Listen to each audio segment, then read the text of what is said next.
Bonjour à toutes et tous, bienvenue sur Trois Lunes Diffusion. Aujourd'hui, nous allons plonger dans une œuvre incontournable de la littérature spirituelle brésilienne, Nos Solar, de Chico Xavier.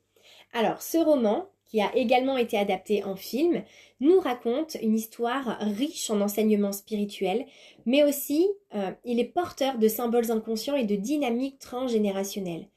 À travers le parcours d'André Louis dans cette œuvre, dans l'au-delà, eh bien, nous allons explorer les thèmes de la réparation karmique, de la guérison des blessures émotionnelles et du lien avec nos ancêtres.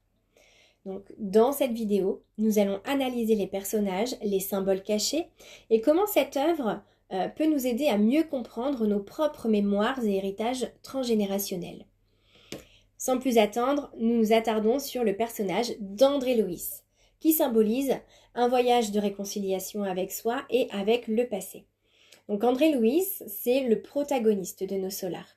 C'est un médecin qui, après sa mort, découvre le monde spirituel. Il le découvre et il va commencer un long voyage de rédemption et de guérison. Donc en fait, sur le plan psychogénéalogique, André Louis incarne l'idée que l'âme, qui porte des charges non résolues à la fin de sa vie physique, est une image commune dans le travail transgénérationnel. Donc dans sa quête pour comprendre ses erreurs passées, André Louis traverse une période de purgation et de réflexion sur ses actions passées après sa mort. Donc en fait, ça vient symboliser le besoin pour chacun de nous de revisiter les expériences traumatiques, les blessures familiales et les schémas répétitifs que nous avons hérités de nos ancêtres. Donc sa guérison est une réconciliation avec son passé, qui peut aussi être interprétée comme une réconciliation avec ses mémoires familiales. Alors, par exemple, si vous avez l'impression que certaines douleurs ou blocages persistent dans votre vie sans raison apparente, eh bien le parcours d'André Louis peut représenter cet appel à revisiter votre passé familial et les mémoires inconscientes qui y sont liées. On va creuser un peu plus pour bien comprendre tout ça avec la ville de Nos Solars. Donc en fait, Nos Solars, c'est le symbole d'un monde spirituel et du lien avec les ancêtres. Donc l'un des éléments centraux de l'œuvre, c'est la ville de Nos Solars. C'est un espace entre deux mondes où les âmes en quête de rédemption et de guérison spirituelle, peuvent se régénérer. Donc sur le plan symbolique,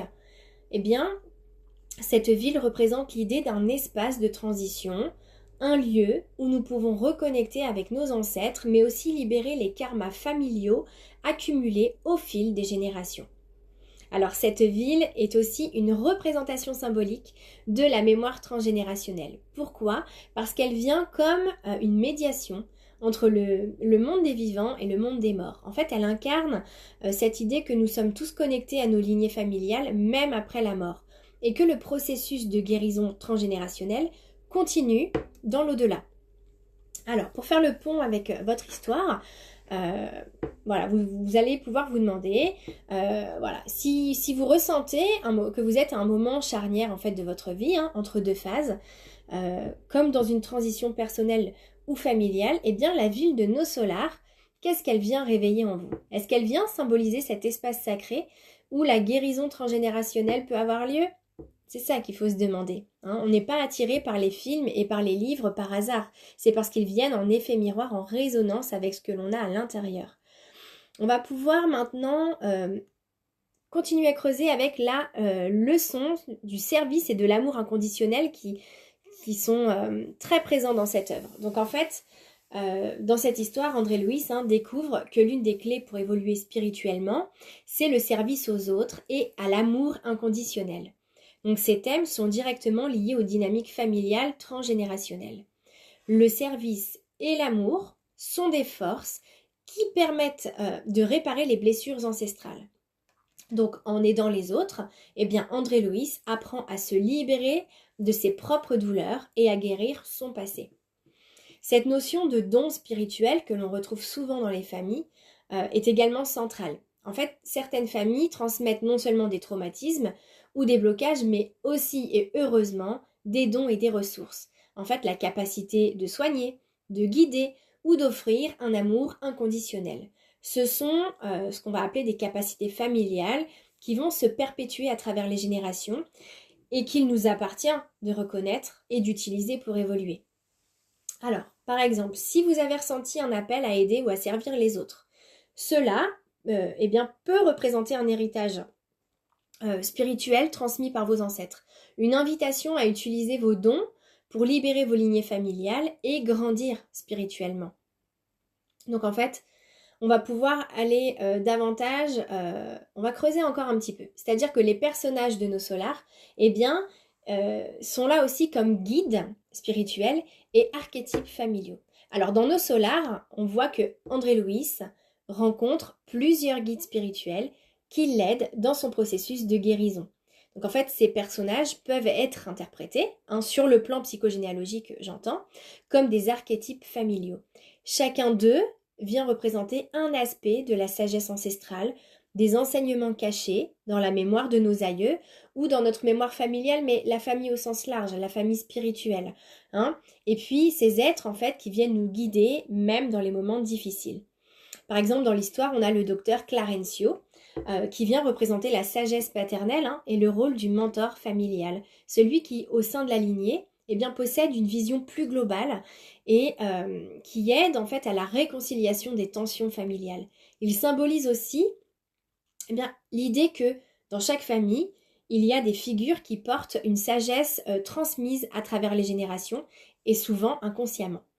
Alors, le pont avec vous, c'est que peut-être que dans votre propre famille, en fait, il peut y avoir des figures similaires que vous pouvez identifier comme des guides familiaux et qui vont pouvoir vous aider à naviguer à travers vos propres défis, même après leur disparition.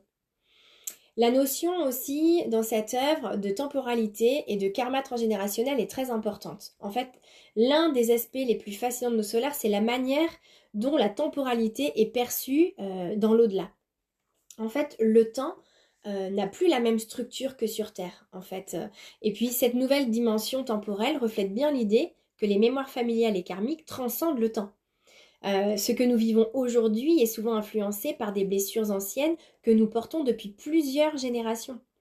Donc, en fait, la notion de karma transgénérationnel est omniprésente dans l'œuvre. Donc, André Louis, lui, découvre que certaines de ses souffrances sont le résultat de choix passés qu'il doit maintenant corriger. Donc, dans le contexte de la psychogénéalogie, ça vient refléter l'idée que nous portons parfois des fardeaux familiaux non résolus et qu'il nous incombe, par résonance, de les comprendre en fait et de les guérir pour libérer les générations futures. Parce que quand on pense transgénérationnel, on pense aux ancêtres. Mais il faut bien se dire que nous, un jour, on sera l'ancêtre de quelqu'un. Et que du coup, on va pouvoir, en fait, dans notre arbre généalogique, même si c'est pas directement, même si ce n'est pas nos petits-enfants, nos arrière-petits-enfants, etc., mais on sera peut-être l'oncle, la tante, le frère, la sœur de quelqu'un. Et donc, en fait, l'idée, c'est de pouvoir libérer au sens large la famille et notamment les générations futures. Parce qu'en fait, on s'influence les uns les autres, même s'il n'y a pas un lien direct parents, enfants, grands-parents, etc. Donc, si vous avez l'impression que certains schémas se répètent dans votre vie ou dans votre famille, il se peut que vous soyez en train de travailler à la résolution de karma transgénérationnel. Voilà, donc on voit bien que Nos Solars de Chico Xavier, c'est une œuvre puissante qui nous montre à quel point nos mémoires, nos erreurs et nos fardeaux ne s'arrêtent pas à notre vie physique, mais que cela continue à influencer nos expériences, même dans l'au-delà. Donc le parcours d'André Louis nous enseigne que la guérison, qu'elle soit individuelle ou transgénérationnelle, c'est un voyage qui peut être entrepris à tout moment. Donc j'espère que cette analyse vous a inspiré, que vous ressentez l'appel de revisiter vos propres mémoires familiales ou dynamiques inconscientes. Et puis je vous invite à me rejoindre pour des séances ou des ateliers de psychogénéalogie où on va pouvoir ensemble explorer les blessures cachées et les dons que vous avez hérités. Merci d'avoir suivi cette vidéo sur 3000 diffusions. N'oubliez pas de vous abonner à la chaîne pour ne manquer aucune de nos analyses en psychogénéalogie sur d'autres œuvres fascinantes. Et puis je vous dis à très bientôt pour une nouvelle exploration.